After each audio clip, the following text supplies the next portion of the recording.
Assalamualaikum warahmatullahi wabarakatuh. Waalaikumsalam warahmatullahi wabarakatuh. Alhamdulillahirabbil alamin wassalatu wassalamu ala asyrofil anbiya'i wal mursalin sayyidina Muhammadin wa ala alihi washabihi ajma'in. Amma ba'du. Syukur alhamdulillah pada sore yang berbahagia ini kita masih diberi kesehatan dan kesempatan untuk bisa hadir pada sisi mata kuliah Lembaga Keuangan Syariah, di mana pada pertemuan kali ini kita akan membahas lembaga keuangan syariah. Lembaga keuangan syariah itu merupakan termasuk ada dua, ada bank, bicara bank dan bicara non bank. Ya, kalau bicara bank ada BUS ya, ada bank umum syariah atau BUS ya, bukan BUS kalau ya, tapi unit usaha syariah. Kalau lembaga keuangan syariah banyak macamnya, ada pegadaian syariah, ada apa lagi? Ada pegadaian syariah, asuransi syariah, ada pasar modal, ya, pasar modal syariah, gitu ya. Itulah bagian daripada lembaga keuangan syariah. Lembaga keuangan syariah itu juga sebagai pembukanya diawasi oleh otoritas jasa keuangan. Ya, kalau dulu diawasi oleh Bank Indonesia. Seluruh seluruh lembaga keuangan syariah itu diawasi oleh otoritas jasa keuangan. Kalau dulu Bank Indonesia hanya mengawasi perbankan, tapi sudah berpindah kali sebagai otoritasnya. Oke, kita lanjutkan ya. Kita bicara lembaga keuangan syariah. Pada lembaga keuangan syariah adalah sebuah lembaga keuangan yang prinsip pada operasionalnya berdasarkan prinsip-prinsip syariah. Jadi seluruh lembaga-lembaga keuangan syariah itu ada nilai-nilai syariahnya. Ya. Apa nilai-nilai syariahnya? Seperti mungkin dari sisi akad, ya, dari sisi transaksi yang dilakukan, operasionalnya, akad-akadnya. Ini harus bisa kita bedakan antara lembaga keuangan syariah dengan lembaga non syariah. Berikutnya adalah prinsip dan konsep lembaga keuangan syariah. Yang pertama adanya keadilan. Ya, keadilan itu merupakan sesuatu yang penting di dalam, bukan dalam kehidupan kita saja, tapi dalam seluruh aspek kehidupan bermuamalah. Ya, kalau kita bawa di dalam versi lembaga keuangan, di situ harus adil. Ya, yang kedua adalah kemitraan. Lembaga keuangan itu harus menjadi mitra, ya, nasabah, ya. Nasabah itu harus menjadi mitra bank, ya, yang bisa dilakukan sehingga lembaga keuangan itu bisa lembaga keuangan itu bisa berjalan dengan baik dan memiliki nasabah-nasabah yang loyal, ya. Berikutnya adalah transparansi. Lembaga keuangan syariah itu harus transparansi. Laporan keuangannya harus jelas, ya. Perbedaannya apa dengan lembaga keuangan profesional? Tidak adanya DPS. Tahu apa itu DPS? Pengawas syariah. Lembaga keuangan syariah itu ada Dewan Pengawas Syariah di sana. Bagaimana operasionalnya? Ya, bagaimana kegiatan usahanya? Ya, ada nggak unsur riba di sana? Itulah membedakannya. Kita harus bisa membedakan, ya, mana lembaga keuangan syariah, mana lembaga keuangan non syariah. Kita bisa membedakan itu. Jangan kita di luar sana nanti kita terjebak. Kalau kita tidak bisa membedakan mana keuangan syariah, mana lembaga keuangan syariah. Yang kita tahu dari siapa? Dari sisi bunganya saja, dari sisi mudharabahnya saja. Tetapi ada hal yang lain yang bisa dijadikan, ya. Ada transparansi sebagai kemitraan, ya. Memang kalau kita lihat dari sisi pelayanan, ya, bank konvensional itu lebih jauh, lebih bagus sebenarnya dari sisi pelayanan, teknologi dan sebagainya. Itulah sebagai apa? Sebagai tantangan lembaga keuangan syariah harus punya apa? Punya inovasi, punya digital yang bagus untuk mengimbangi itu. Kenapa? Karena pangsa pasar bank syariah itu sangat besar. Kenapa besar? Kita lihat umat muslim yang terbesar itu adalah kita, ya, itu bangsa besar sebenarnya. Ya, tetapi kenapa? Jadi kan lucu pertanyaan. Tetapi kenapa lembaga keuangan syariah itu tidak terlalu digunakan oleh oleh kita khususnya oleh kita muslim gitu ya, itu mungkin jadi pertanyaan buat kita. Apakah pelayanannya dari sisi digitalnya, tempat pelayanan dan sebagainya, kita contoh saja bank syariah, kalau tadi ada di bank syariah ada berapa? 1 ATM-nya berapa gitu ya. Karena kalau konvensional itu bagus, secara pelayanan itu digitalnya itu banyak. Itu menjadi catatan untuk kita. Berikutnya adalah tujuan utama mendirikan lembaga keuangan syariah. Apa sebenarnya menjadi tujuan utama lembaga keuangan syariah? Kalau kita melihat ya, munculnya lembaga keuangan syariah itu dari kita melihat sejarah terjadi krisis moneter di Indonesia. Tahun berapa terjadi krisis moneter di Indonesia? Tahun 1998, itu lahir belum ya? Belum lahir. Itu adalah masa-masa krisis moneter, ya. Krisis moneter itu adalah krisis keuangan. Krisis keuangan itu dilanjutkan apa? Dengan krisis moral, ya. Nah, krisis keuangan kita lebih membahas krisis keuangan di situ. Disitulah banyak bank-bank konvensional itu likuidasi, yang diakibatkan oleh krisis keuangan yang terjadi di Thailand dan mengakibatkan seluruh Asia, termasuk di Indonesia. Dolar naik mencapai 17.000 rupiah per dolar. Ekonomi kita anjlok. Oke, ya, banyak bank yang likuidasi. Contohnya Bank Mandiri itu adalah hasil dari Bank Indonesia. Ya, berubahlah jadi Bank Mandiri. Itu barisnya. Lalu waktu itu adalah Bank Muamalat. Nah, kita mungkin tahu Bank Muamalat ya. Bank Muamalat itu adalah bank yang pertama syariah di Indonesia. Ya, tetapi yang lebih besar sekarang adalah BSI. Bank Muamalat belum bisa ke sana. Kenapa? Karena dia adalah bank swasta. Ya. Jadi bagaimana Bank Muamalat itu bisa mampu bisa mampu, bukan tidak terkena krisis, tapi dampak krisis itu ada, tapi tidak terlalu dampak krisis terhadap krisis yang terjadi. Lalu para pakar para akademisi, para akademisi, dan para bankir, sistem apa yang dipakai oleh Bank Muamalat? Ternyata menggunakan sistem bagi hasil. Sistem bagi hasil itu tidak terlalu berdampak terhadap nasabah, terhadap bank itu sendiri. Kenapa? Berapa kerugiannya, berapa untungnya itu yang dibagikan. Lalu disitulah sebagai embrio dari krisis moneter itu ternyata banyak hikmahnya, ya. Lalu bank-bank konvensional membuka bank yang namanya adalah dual banking system. Dual banking system itu adalah bank di sana menjalankan yang syariah dan menjalankan yang konvensional. Contohnya dulu namanya BNI, ya, BNI, lalu berpindah namanya BNI Syariah di situ. Lalu sekarang sudah menjadi BUS, berdiri dengan sendirinya, ya. Nah, itulah hikmah dari krisis moneter itu.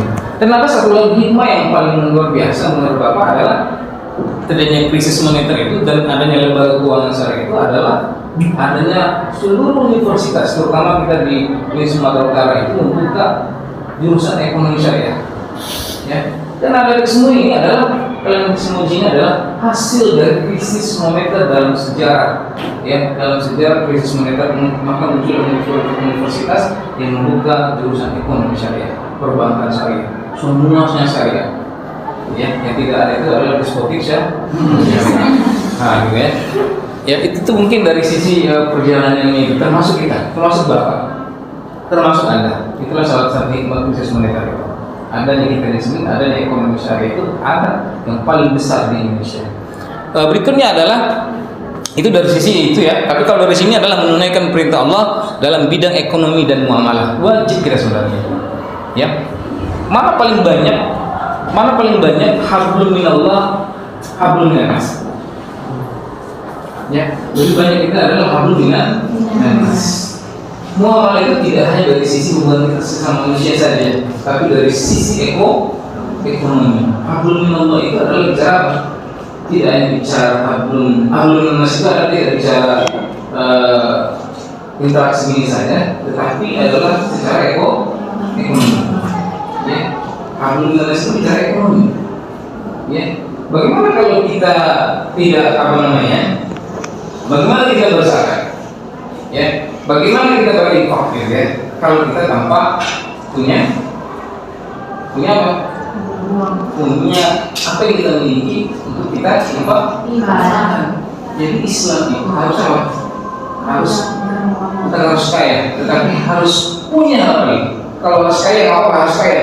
Memang kalau kita kaya berarti kita harus bisa apa namanya? Kita bisa menguasai ekonomi. Itu kuncinya ya. Berikutnya adalah membebaskan masyarakat Islam dari kegiatan yang dilarang oleh agama Islam. Tidak boleh riba. Dulu ada pegadaian, kan? Pegadaian itu adalah mengatasi masalah tanpa masalah, mengatasi masalah tanpa masalah. Ada pegadaian, itu syarat pegadaian syariah. Apa benar syariah itu tidak? Ya.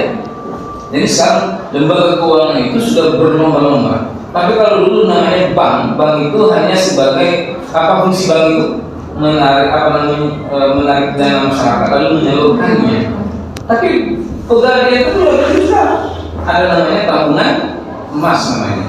Jadi berlomba-lomba untuk mendapatkan apa namanya keuangan dari masyarakat. Kita lanjutkan. Ada lembaga keuangan pada masa Rasulullah. Dulu ada namanya Baitul Mal. Tapi kalau kita ada juga namanya Baitul Mal wa Tamwil. Dulu namanya Baitul Mal namanya. Dulu tidak ada bank. Ya, lembaga penyimpan penerimaan pendapatan ya dan pembelanjaan yang transparan. Ya, itu yang waktu itu namanya Baitul Mal. Yang kedua adalah wilayah hisbah.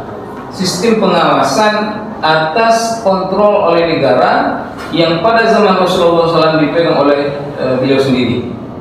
Ya, oke kita lanjutkan.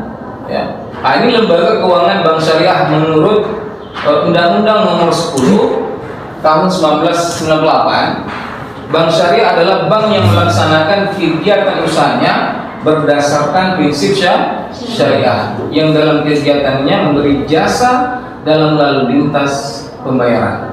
Ya, nomor berapa undang-undang perbankan syariah? Ada yang tahu? Ada yang tahu undang-undang perbankan syariah? Nomor 21 tahun 2008. Itu kalau di kontribusi mintanya. Ya, nomor 21 tahun 2008. Ya. Kita lanjutkan, ya. Ya, prinsip bank syariah. Apa sih prinsip bank syariah? Ya. Yang pertama adalah sidik. Ya, ini kalau sidik amanah tabligh amanah pertama itu sifat Rasul. Ya, pertama adalah sidik. Memastikan bahwa pengelolaan bank syariah dilakukan dengan moralitas yang menjunjung tinggi nilai-nilai kejujuran. Di bank syariah, lembaga keuangan syariah, uang kita itu dikelola kemana? Ya, kalau kita masukkan ke bank profesional, ya, uang kita itu kita belum tahu kemana. Itu artinya kita akan berkontribusi, ya, berkontribusi uang kita itu akan digunakan oleh orang lain yang tidak tepat penggunaannya. Kan itu dibangunlah diskotik semuanya. Dari siapa nih? Masalah siapa? Dari berasal dari biaya profesional. Uang siapa gitu? Uang si Isna semuanya. Uang si Isna masuk ke pembangunan diskotik. Itu namanya ada namanya pajak tidak langsung. Ya istilahnya ini namanya dosa tidak langsung. Kita merasa kita berkontribusi ya terhadap apa? Terhadap perkembangan bank konvensional. Oke ya. Berikutnya adalah tabligh ya. Ya. Tabligh secara berkesinambungan melakukan sosialisasi dan mengedukasi masyarakat mengenai prinsip-prinsip produk dan jasa perbankan syariah. Ini penting sebenarnya. Ini salah satu tugas akademisi sebenarnya. Salah satu tugas kita semuanya. Salah satu tugas praktisi juga, ya, agar memperkenalkan bank syariah, agar memperkenalkan lembaga keuangan non bank syariah, mengedukasi, literasi. Kalau di skripsi itu sering bagaimana literasi keuangan syariah, ya, gitu. Bagaimana literasi keuangan syariah? Begitu. Bagaimana masyarakat mengenal bank syariah? Bahkan masyarakat kita tidak tahu apa itu bank syariah. Ya, apa itu lembaga keuangan syariah? Dan bahkan mungkin adik semua di lingkungan kita, bank syariah dengan bank konvensional itu sama saja. Itu tugas siapa? Tugas kita semua. Dan jangan Anda mengatakan, apalagi ada mungkin ada yang sudah tamat gitu ya, sama saja bank syariah dengan bank konvensional itu sama saja gitu. Bahkan bank konvensional itu lebih bagus ya daripada bank syariah. Kenapa? Cicilannya sedikit gitu ya. Bukan itu yang dilihat, sistem yang diberikan oleh lembaga keuangan syariah itu dilihat. Ada nggak ribanya? Ya, dari sisi tidak ada ribanya gitu ya. Pakai akad apa? Kalau akad murabaha gitu ya, atau akad musyarakah dan sebagainya, akad mudharabah, itu yang dilakukan. Tapi dengan bank konvensional tidak. Tapi lebih cepat, Anda pilih yang mana? Lebih cepat atau lebih lambat sedikit? Pasti lebih cepat. Kan gitu. Kalau Anda pilih lebih cepat, itu artinya Anda masih konvensional, kan gitu. Ya, di ijazah kita mungkin syariah, tapi prakteknya konvensional. Itu dia. Ya, sama juga di hatinya di pikirannya syariah, tapi di hatinya konvensional. Itu belum kafah namanya itu ya. Jadi kalau kita lihat, kalau dosa kita kepada Allah itu kan sangat mudah dihapus, betul kan? Betul nggak? Dosa kita kepada Allah bisa dihapus nggak? Kan? Tetapi dosa kita kepada manusia itu lebih susah dihapus, apalagi transaksi ekonomi. Ya, oke ya. Kita lanjutkan. Berikutnya adalah amanah, ya, menjaga dengan tetap prinsip kehati-hatian dan kejujuran dalam mengelola dana yang diperoleh dari pemilik dana, shahihul mal, sehingga timbul rasa saling percaya antara pemilik dana dan pihak pengelola dana investasi. Jadi sebagai nasabah, lembaga keuangan syariah itu harus memberikan pemahaman, keyakinan buat kita agar kita mau menabung di situ. Ya, karena ada duit. Kenapa Anda tidak mau menabung ke bank syariah? Ya, tidak ada uang Pak, gitu alasannya kan? Ya, kenapa? Dari sisi transparansi, tidak ada amanah di mana uang ini dikelola kembali gitu.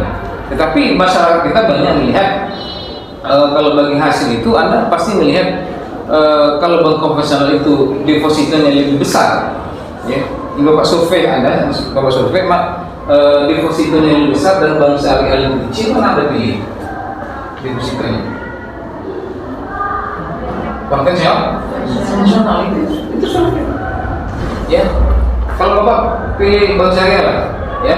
Kenapa? Karena kalau di saku Bapak tidak ada lagi kartu non syariah, semuanya sudah syariah semuanya, sudah hijrah lagi semuanya ya. Ya.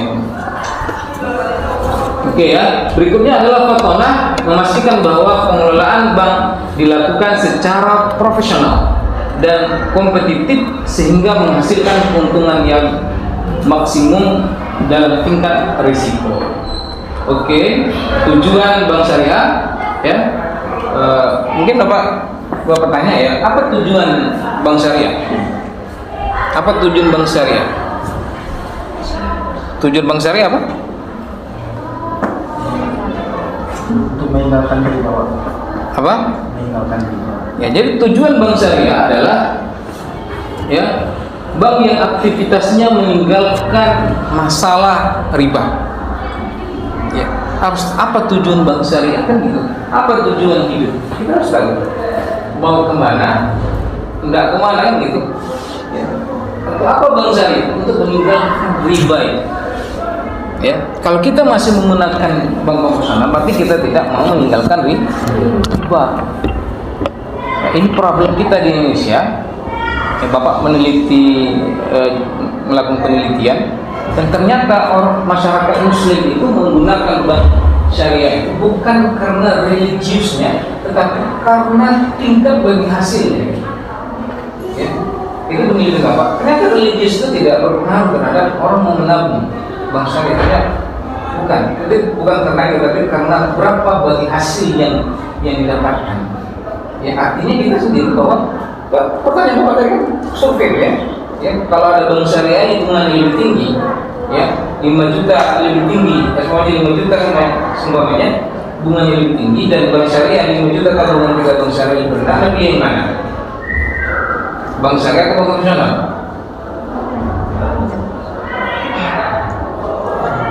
Bank oke? Syariah kita beli bank syariah. Ini perlu disyaratkan lagi, ya. Oke, berikutnya adalah tujuan perbankan syariah didirikan dikarenakan pengambilan riba dalam transaksi keuangan maupun non keuangan. Oke, akad-akad dalam bank syariah ada bagi hasil jual beli, jasa dan titipan atau simpanan, ya. Ada mudharabah, ya, ada musyarakah. Ayo bapak tanya, apa itu murabahan? Murabahan? Apa itu murabahan? Apa itu murabahan?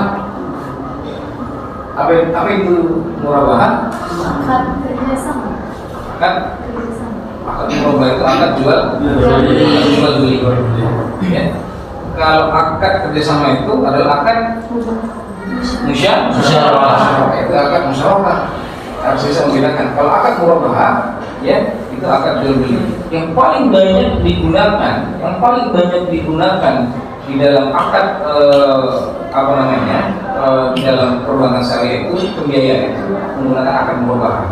Pada dasarnya bukan akad murabah yang diperbanyak digunakan, tetapi adalah akad mudharabah. Kenapa? Kalau akad mudharabah digunakan, ya, itu harus sohibul mal, ya, yang meminjam itu apabila terjadi kerugian maka ditanggung bersama. Ya, mau banknya menanggung bersama tidak mungkin. Ya, adakan bapak kasih pinjam gitu, ya, kasih pinjam lalu nanti rugi pak gitu, ya, kasusnya tidak rugi, makanya digunakan akan murabah yang paling banyak. Oke, berikutnya adalah lembaga keuangan bukan bank, ya. Lembaga keuangan bukan bank ini kita ulangi kembali, ya, lembaga atau badan yang melakukan kegiatan dalam hal keuangan baik secara langsung maupun tidak langsung, menghimpun dana dari masyarakat dengan mengeluarkan surat-surat berharga. Kalau surat-surat berharga itu seperti pasar modal. Pasar modal itu ada namanya saham. Kalau ada yang pernah dengar beli mengambil saham, gitu, ya. Ya, kalau Anda ketahui bahwa produk-produk yang kita gunakan itu hampir semuanya adalah dari perusahaan-perusahaan yang ada di Bursa Efek Indonesia. Ada Unilever, kalau Anda gunakan ada Lifebuoy, ya, ada Sunlight, ya. Hampir semua yang produk di rumah kita itu gunakan itu adalah dari perusahaan-perusahaan efek Indonesia. Kalau itu namanya pasar modal, ada namanya pasar modal syariah. Berikutnya adalah di samping pasar modal syariah ada namanya pegadaian syariah. Ada lagi asuransi syariah. Apalagi? Pasar modal syariah, reksadana syariah. Apalagi? Ada namanya sekarang itu yang terakhir itu adalah yang dikatakan fintech, ya, fintech syariah. Ada fintech syariah gitu, ya, digital gitu, ya. Ada lagi PNM, ya, ada lagi mikro, ya, pembiayaan mikro dan sebagainya, itu termasuk lembaga keuangan non syariah. Dan itu semua awasi oleh otoritas jasa keuangan. Oke, apa manfaat dari lembaga keuangan bank? Yang pertama, untuk membantu menggerakkan sistem perekonomian masyarakat, khususnya untuk melayani kebutuhan ekonomi masyarakat yang tidak dijangkau oleh fungsi lembaga perbankan. Berikutnya adalah lembaga keuangan bukan bank syariah, yaitu salah satu jenis perusahaan keuangan yang menghimpun dana dari masyarakat atau menyalurkan dana kepada pihak yang memerlukan namun berlandaskan pada prinsip syariah. Oke, lembaga keuangan bank syariah mempunyai fungsi yang pertama adalah memberikan pinjaman atau kredit kepada masyarakat yang berpendapatan rendah. Ya, ini salah satunya. Yang kedua adalah membiayai pembangunan industri dan memperlancar pembangunan ekonomi lewat pembangunan pasar uang dan pasar modal. Berikutnya adalah pemberian kredit kepada masyarakat berpendapatan rendah, sifatnya menolong sehingga tidak memperhatikan penggunaannya baik produktif atau konsumtif. Oke, ini macam-macam lembaga keuangan non bank syariah, ya. ada asuransi, reksadana, pasar modal, pegadaian syariah, termasuk lembaga Basnas. Ya. Oke.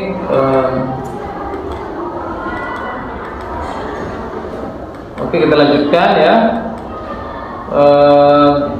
Terkait dengan bunga, riba, dan tinjauan syariah. Ya, ini ayat yang menjelaskan bahwasanya bunga itu adalah haram gitu ya.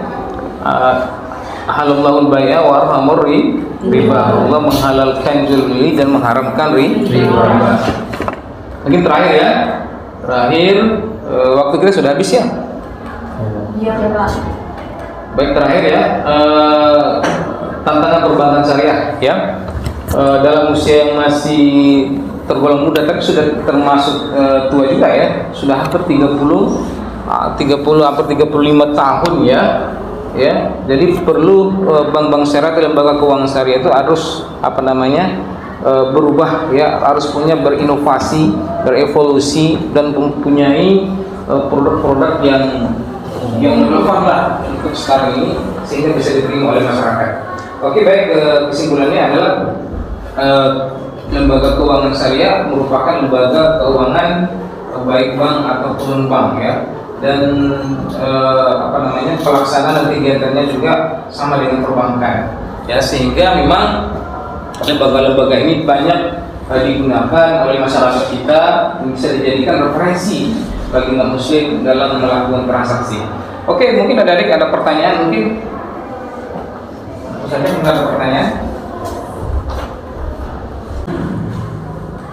Baik, terima kasih Pak. Nama saya Isa Hardian tersebut. Di sini saya ingin bertanya tentang hukum dari riba itu sendiri. Yang kita ketahui bahwa di dalam Al-Quran juga disebutkan bahwa riba itu haram. Nah, kemudian kita ketahui bahwa apalagi di daerah kita sendiri, bank konvensional dan bank syariah itu sama saja, bukan Pak? Sama saja. Jadi sebagian juga mengatakan bahwa bank syariah itu juga masih terdapat ribanya. Jadi gimana? Jadi kita sebagai mungkin yang akan terjun ke masyarakat tersebut kan Pak, gimana kita memahamkan? Memang sebagian masyarakat yang mengatakan iya gitu ya, tidak ada perbedaan antara bank syariah dengan bank konvensional. Pada dasarnya ada perbedaan dari sisi mana? Dari sisi akadnya ya. Barangkali dari bank syariah itu bukan lembaga sosial ya kan? Bank itu adalah lembaga bisnis tapi menggunakan akad murabahah ya. Akad murabahah, kalau bagian menggunakan akad murabahah, umpamanya kalau Anda ingin beli mobil gitu ya, bank akan meminta kepada pihak supplier untuk menyediakan mobil itu, lalu pihak mobil akan menjualkan kepada nasabah. Ada interaksi dari supplier ya, hubungan antara supplier dengan pihak bank dan pihak ketiga ya. Jadi kita harus bisa membedakan antara bank syariah dengan bank konvensional. Dan kalau bank konvensional itu menggunakan bunga ya untuk dijadikan sebagai pembagian keuntungan. Tetapi kalau bank syariah itu yang menjadikan keuntungan itu adalah sesuai dengan bagi hasil berapa persen. Kalau misalnya 40-60% gitu ya, 60 untuk bank, 40 untuk nasabah. Dari keseluruhan keuntungan per bulan itu dibagi berapa uang ada di bank syariah itu akan dibagikan sesuai dengan berapa keuntungan dari bank itu sendiri. Kalau bank konvensional ini tidak, di awal mereka sudah bisa memberikan keuntungan sekian persen ya, tetapi bank syariah tidak. Itulah salah satu kelemahan. Kalau dibilang kelemahan bank syariah itu adalah imbal hasil. Imbal hasil itu bisa peningkatan keuntungan itu lebih besar atau peningkatan itu lebih kecil. Itu bank syariah. Kita bekerja dulu baru dapat hasil. Kalau konvensional Anda bekerja sudah mendapatkan hasil. Kan begitu. Itu dari sisi pandangannya dan dari sisi praktek itu seperti itu. Oke. Cukup, Sister? Baik Pak, terima kasih Pak. Oke, terima kasih. Mungkin lari-lari mungkin ya, cukup ya. Oke, terima kasih pada hari ini. Mudah-mudahan bermanfaat untuk menambah wawasan keilmuan kita tentang lembaga keuangan syariah, dan kita patut menjadi sebagai agent of exchange, ya, perubahan bagi diri kita, juga melakukan perubahan bagi orang lain, ya, agar semakin banyak menggunakan lembaga keuangan syariah, karena transaksi yang kita gunakan itu juga akan menambah apa kita konsumsi setiap hari. Oke, terima kasih. Wabillahi taufiq wal hidayah. Assalamualaikum warahmatullahi wabarakatuh. Waalaikumsalam warahmatullahi wabarakatuh.